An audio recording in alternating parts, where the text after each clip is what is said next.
aywa basaro amba fo benyana amba ni befe ani nega sira mina di kumi kama traitement aka ke o kunye ba c'est-à-dire bana bena ni bana ni bena c'est pour que anga baro ke o kan o de kun kada ni kusube mo saba amina baro ku luka banaka mo saba folo mbe dun ku ka bana fo o ni karamo ko kan bi se ka baro ku ka donc abi baro ku ka inshallah donc nega sira 50 41 12 12 50 41 12 12 donnana salam alaikum amba ok sugne bleni ok d'accord a famna am sega baroko ka alhamdulillah o maintenant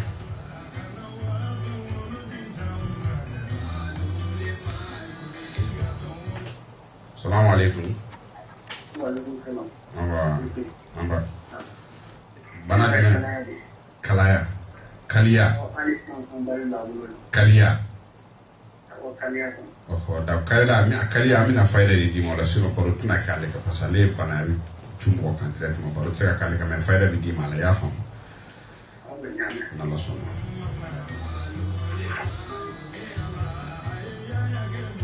cinquante 41 12 12 voilà salam alaikum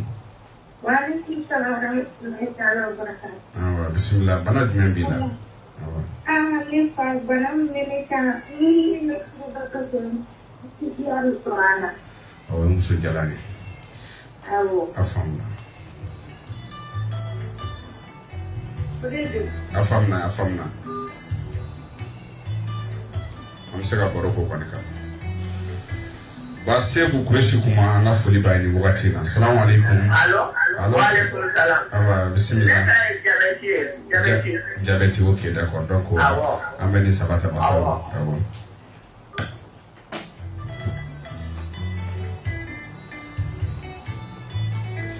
Basara an bɛ mɔgɔw ladɔnniya k'a fɔ an filɛlen don Facebook sanfɛ ainsi que an civilé fana don YouTube fana sanfɛ. Donc an bi bɛɛ fo la ka bɛɛ waleɲuman dɔn donc bi su in na an ka baro bɛna kɛ sugunɛ bilenni ani ka taa se muso jalan ani fɛn min ye jabɛti kan an bɛna baro kɛ ni fɛn saba kan ni wagati y'an wasa an bɛ thème wɛrɛ ta inshallah Adama Jara an bɛ taa e fan fɛ inshallah sugunɛ bilenni a bɛ na cogo di a bɛ mɔgɔ minɛ cogo di a bɛ cɛ dɔrɔn de minɛ wa ou bien a bɛ cɛ ni muso bɛɛ de minɛ an b'a daminɛ fɔlɔ sugunɛ bilenni bɛ mɔgɔ sɔrɔ cogo di alhamdulillah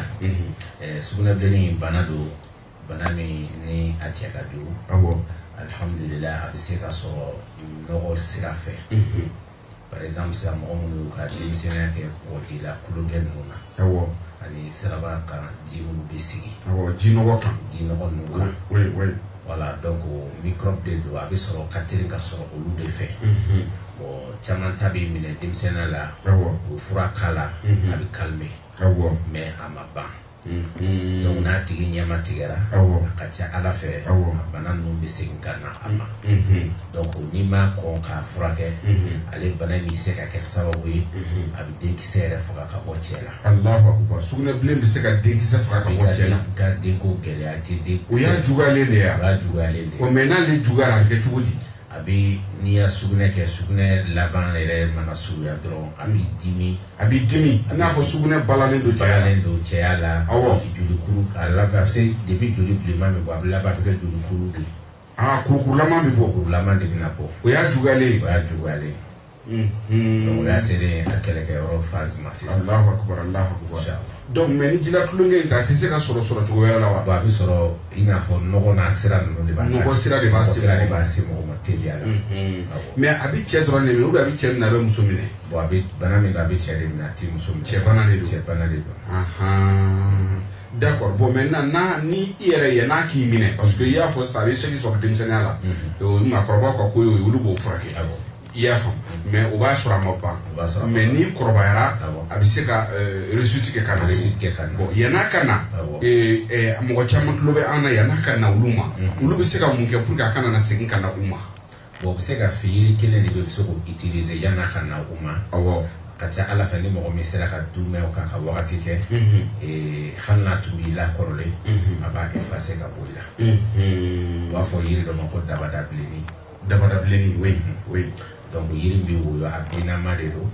bo de nyini ba balabala bi jija au minimum ikaseka mikase 1 mois jatima chaque jour bi ko bo plancher me avec comme car akana 10 litres bo donc domo do niveau mi jija ka clé tanduru ka ça c'est clé bisabama jija ko sorala ni ko ni hamina na ka fo sune ere bora kala mo sune blending de la kimine mine pour que kana singani ma da kana singani ma e ka du men ga ka bo atike ni ala sona et c'est le bois kola inchallah d'accord bon maintenant bila faut attacher à jouement yoro ma 600 bon ni yiri tse ko ke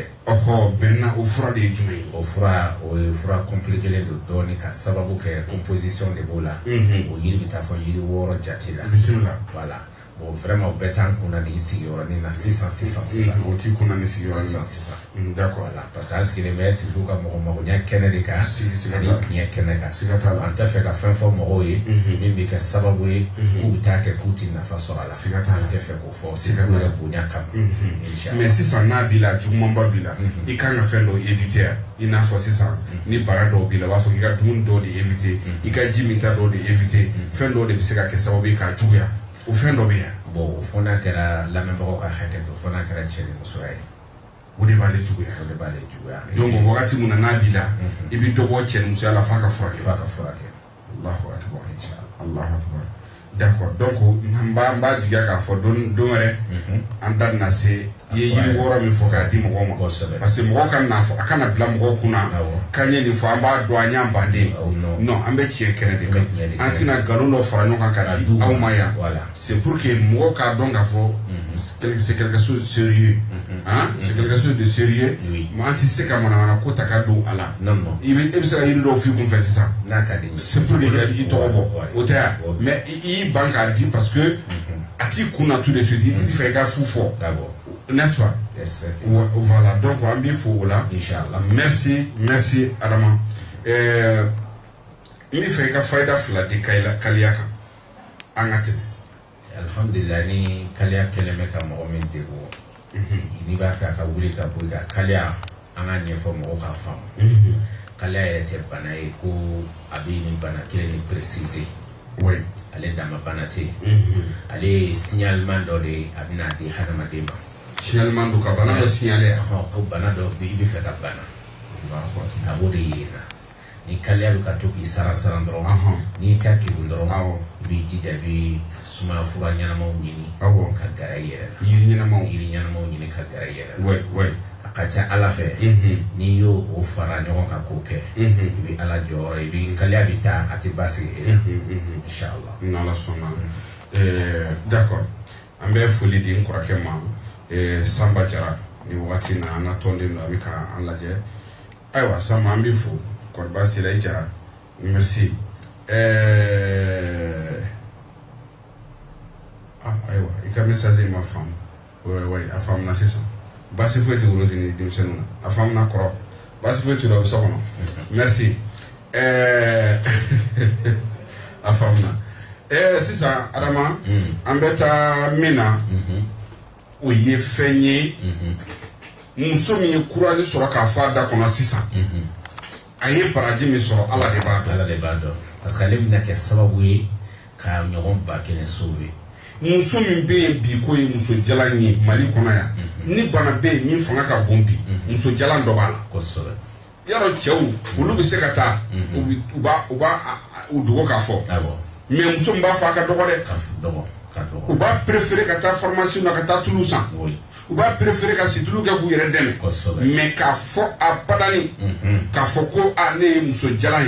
ne bi ka ne bi aka hakatu na bi ka farda ke mais tiere la ntika jafo surala parce que ni jate jimi bi tanga segin no ya utebo la memba ka yafa amba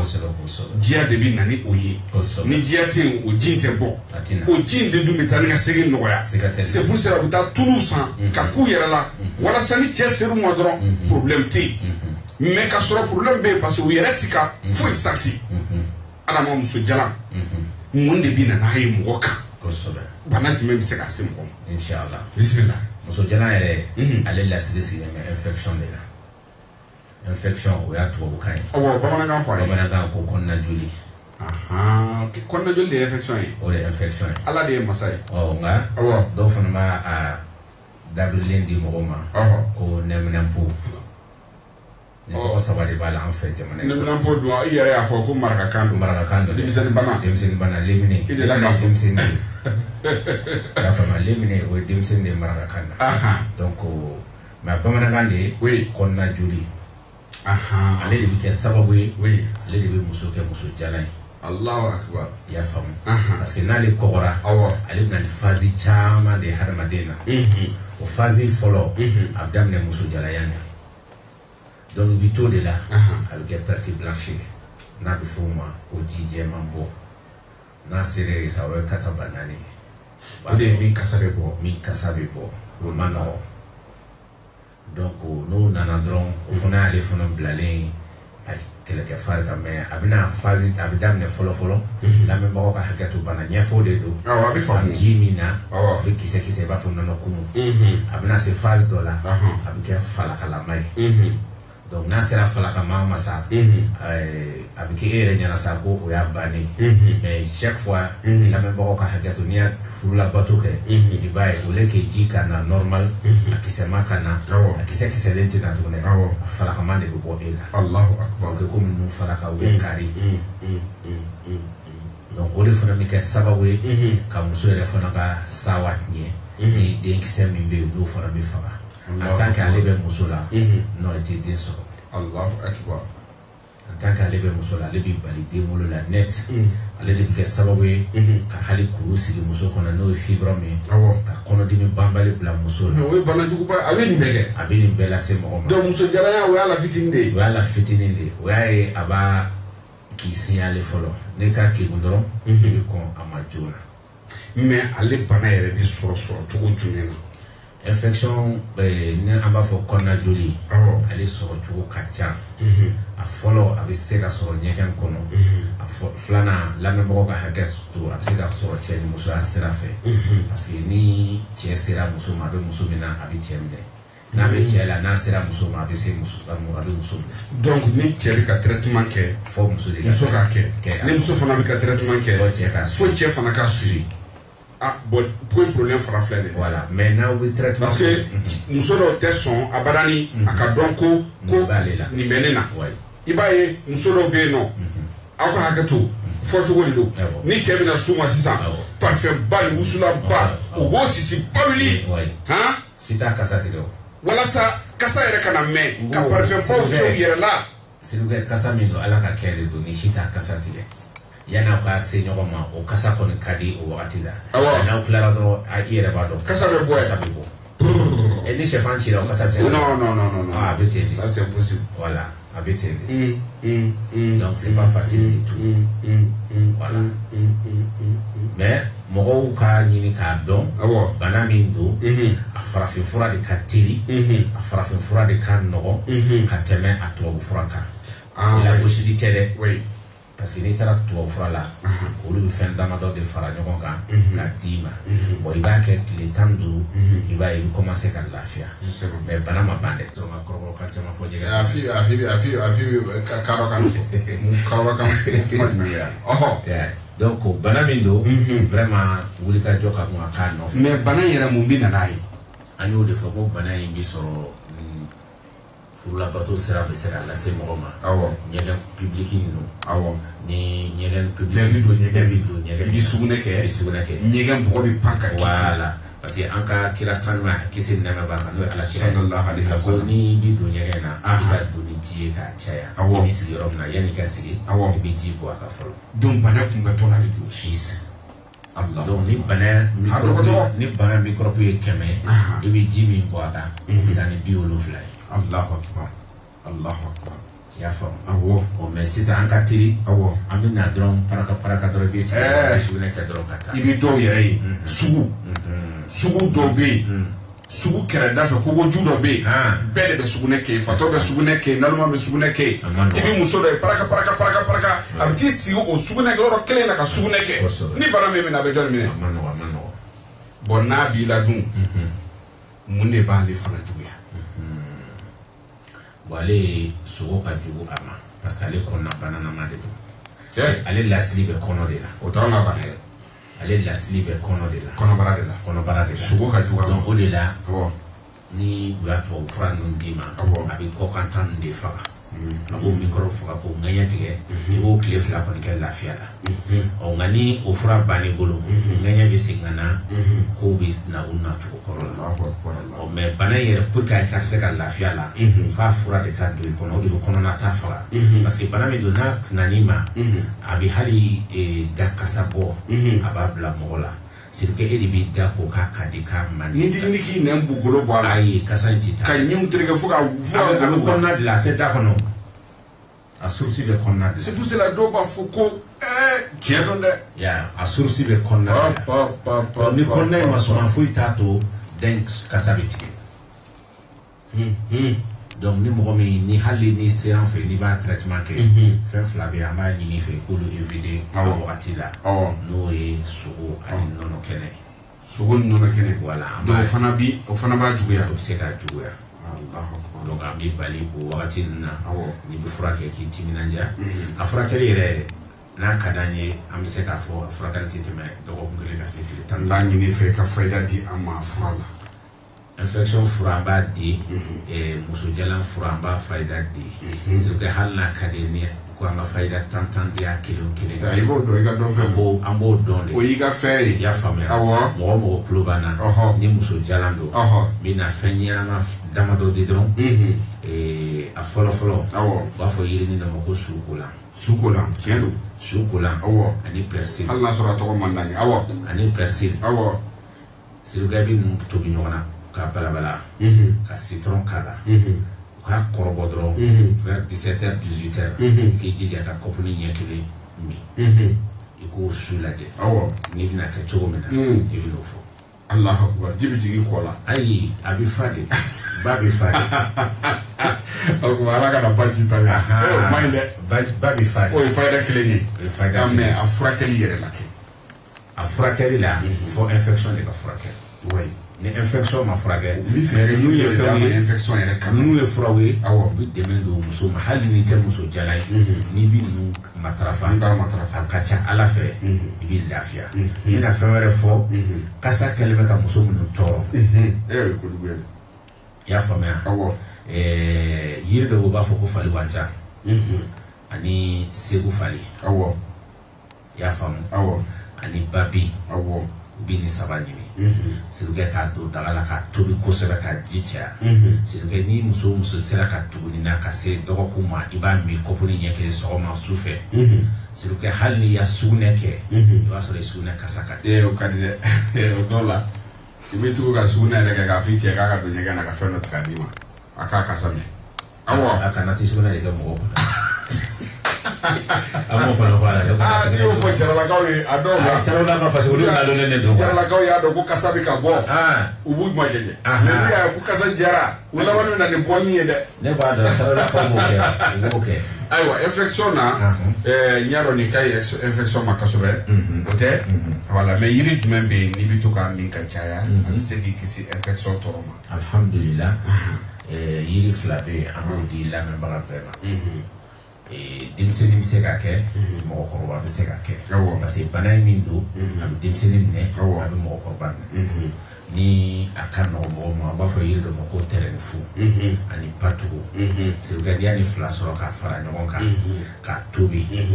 lamɛnbagaw ka hakɛ to dɛ hali ni y'a sɔrɔ a kɛlen bɛ a bɛ joli de bɔ hali dɔw ɲɛfɛla la hali ni y'a sɔrɔ a kɛlen bɛ ka joli bɔ yen e ka to ka salji ta n'a ye ka to ka dɔɔni min sɔgɔma ni wula ni wula sera sisan i dɔɔni ta i bɛ taa salji ta n'a ye ɲɛgɛn kɔnɔ sirikɛ fɔ ka min i tɛ dɔgɔkun yɛrɛ sɔrɔ a kan joli bɛ fin infection bɛ taa ka bɔ yen o tɛ kelen 2nan yiri dɔ bɛ yen u b'a fɔ ko buwana c'est vrai buwana den gangu b'a kɛ ka golo dogo sirikɛ nin bɛ kɔrɔn fɛ de nin y'anw ta ye buwana kɔni y'an ka dugu la fɛn ye an y'a kɔrɔnfɛla fitinin min kɛ n'i donn'olu ka ɲɛgɛn kɔnɔ i bɛ taa sɔrɔ buwana den de dalen bɛ daga kɔnɔ ɲɛgɛn kɔnɔ musow de bɛ saliji ta n'a ye muso o muso n'i sɔmina nin na ka to ka nin kɛ ka saliji ta sirikɛ fo k'i sa infection t'i minɛ wa lamɛnbagaw ka hakɛ to dɛ a bɛ fɔ min ma ko seere a b'o d'i ma Allahu akbar. Abe muso ya minɛ k'a seere k'a bila forme na. Mana tɛ tigɛ. Allahu akbar. K'a bɔ Yoruba la. K'a bɔ Yoruba la. Lamɛnbaaw k'a faamu dɛ. N'i bi bana fɔ i b'a fɔ a fɔcogo ɲuman na. Yoruba piyan in. A b'i kisi ka bɔ o de ma. A b'i kisi ka bɔ o ma. Mais i ka nin kuma in. N b'a sɔn ji la i b'i bali la. Tɔnbukutukaw tulo bɛ ne na. A cɛkɔrɔbaw tulo bɛ ne na. U ka fɛn dɔ bɛ u b'a fɔ a ma ko bani hari. Ko bɔnnaji. U bɛ nɔnɔ kumu de ta. K'a kɛ minɛn kɔnɔ. Ka ji suuru a la. K'a kɛ ji salasala a tɛ du. Ka bɔnna k'a kɔnɔ. Ka ganifin dɔɔni k'a la. Ka kɛlɛkɛlɛ yɛrɛ k'o dɔɔni k'a la. Ka kɔgɔfin dɔɔni k'a la. O ye cɛkɔrɔba ka min fɛn ye san kalo 12. Sirikɛ ni cɛkɔrɔba ni mɔgɔ ni dumuni kan. I b'a ye an ka cɛkɔrɔba dɔw san 80 san 70 bɛ kɔɲɔmuso san 10. Halisa u bɛ ka muso wɛrɛ ɲini. U bɛ muso wɛrɛ ɲini. U seko t'a la o. N'u ma muso wɛrɛ ɲini dɔrɔn u degunnen don. Ala de ye masa ye. Adama an b'i fo. I bɛ nin dɔn. I bɛ nin dɔn. N bɛ nin dɔn ma se Ala kale na. An bɛ Adama ka nɛgɛjuru sira di yanni an ka taa pause la ka segin yanni sɔnni cɛ. Adama ka nɛgɛjuru sira filɛ nin ye fɔlɔ o ye 79 43 75 83 n bɛ segin a kan 79 43 75 83 bamanankan na 79 43